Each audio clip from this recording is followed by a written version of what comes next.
Assalamualaikum warahmatullahi wabarakatuh. Halo sahabat semuanya, apa kabar? Mudah-mudahan kita semua dalam keadaan sehat walafiat.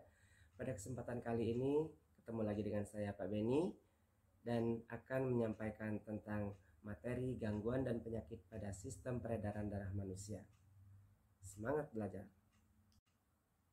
Baiklah sahabat semuanya, untuk kali ini kita akan bahas tentang kelainan dan penyakit pada sistem peredaran darah manusia. Yang pertama adalah jantung koroner. Penyakit jantung koroner terjadi jika arteri koronaria atau arteri yang menyuplai nutrisi dan oksigen tidak dapat menyuplai darah yang cukup ke otot-otot jantung. Kondisi ini terjadi karena arteri tersumbat oleh lemak ataupun oleh kolesterol. Gejala-gejalanya apa saja? Yaitu dada akan terasa sakit, sakit pada bagian lengan dan punggung, napas pendek, kepala pusing, dan bagaimana cara mengatasinya atau mencegahnya, yaitu dengan cara 1. Melakukan olahraga dan istirahat yang teratur, 2. Menjaga pola makan, 3. Menghindari minuman beralkohol, 4. Menghentikan kebiasaan merokok, 5. Menghindari stres yang berlebih, dan 6. Adalah menjaga berat badan dalam kondisi yang ideal. Berikut yang kedua adalah anemia. Anemia adalah penyakit kurang darah atau gejala kurangnya hemoglobin. Penyebabnya adalah karena penyakit malaria, kanker tulang, dan defisiensi protein. Gejala-gejalanya adalah kelelahan, lemah, kurang tenaga, kepala terasa melayang, dan jika parah akan menyebabkan stroke. Bagaimana cara pencegahannya? Yaitu banyak mengkonsumsi makanan-makanan yang banyak mengandung zat besi atau Fe, asam folat, vitamin B12, dan juga vitamin C. Baik, selanjutnya yang ketiga adalah penyakit anemia sel sabit. Pada penyakit ini, eritrosit berbentuk bulan sabit. Eritrosit ini mudah menumpuk pada pembuluh kapiler sehingga membuat penyumbatan pada pembuluh tersebut. Nah, berikutnya yang keempat adalah leukemia atau kanker darah. Leukemia ini biasanya terjadi karena pembelahan sel yang tidak terkendali dari sel darah putih atau leukosit. Sehingga jumlah sel darah putih atau leukosit ini menjadi berlebihan dan memakan atau menghancurkan sel darah merah atau eritrosit, yang membuat jumlah sel darah merah menjadi menurun drastis atau rendah.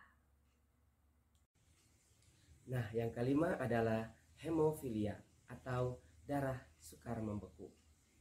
Hemofilia merupakan suatu penyakit keturunan atau penyakit genetis yang ditandai dengan terjadinya pendarahan secara spontan dan pendarahan yang sukar berhenti atau darah sukar membeku. Pada darah penderita hemofilia tidak dapat membeku dengan sendirinya secara normal. Selanjutnya yang keenam adalah stroke. Stroke merupakan suatu penyakit yang terjadi karena kematian pada jaringan di otak yang disebabkan karena kurangnya asupan oksigen di otak. Hal ini terjadi karena pembuluh darah di otak tersumbat oleh lemak atau kolesterol ataupun salah satu pembuluh darah di otak mengalami pecah. Berikutnya yang ketujuh adalah hipertensi. Hipertensi disebut juga dengan tekanan darah tinggi, yakni tekanannya di atas 120/80 mmHg. Apa saja gejalanya?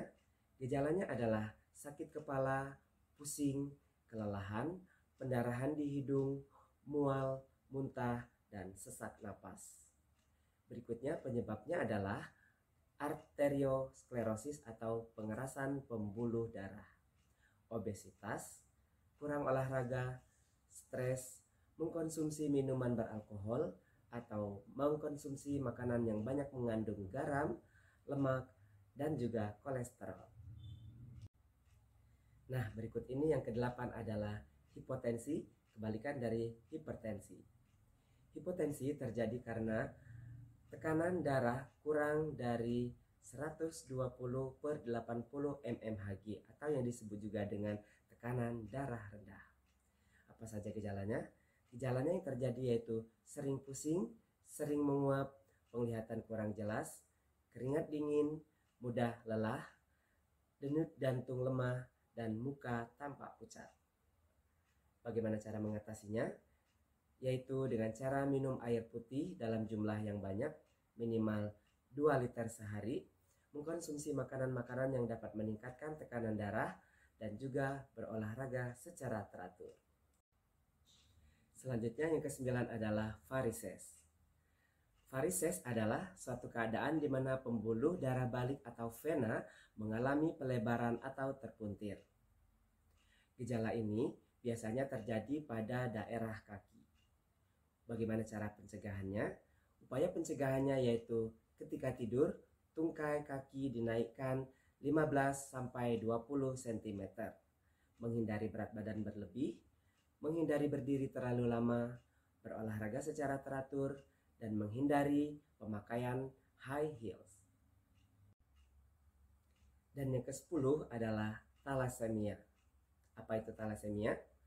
Thalassemia merupakan penyakit keturunan atau genetis yang ditandai dengan gangguan dan ketidakmampuan memproduksi eritrosit atau sel darah merah dan hemoglobin.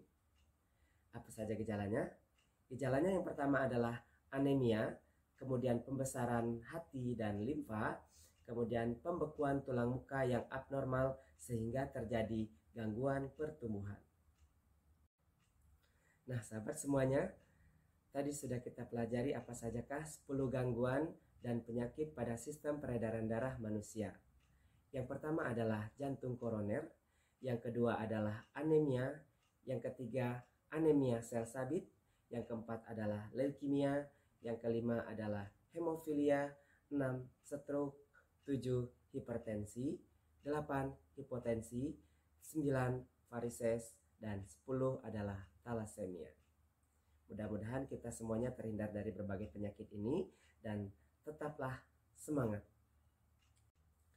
Nah, sahabat semuanya, berikut upaya menjaga kesehatan sistem peredaran darah.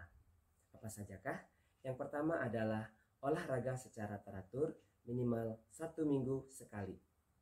Yang kedua, istirahat yang cukup, yaitu tidur minimal 7-8 jam per hari.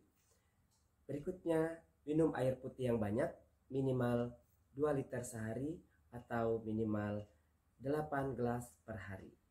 Menghindari makanan-makanan yang berlemak dan mengandung kolesterol yang tinggi. Mengkonsumsi makanan-makanan yang sehat, yaitu 4 sehat 5 sempurna.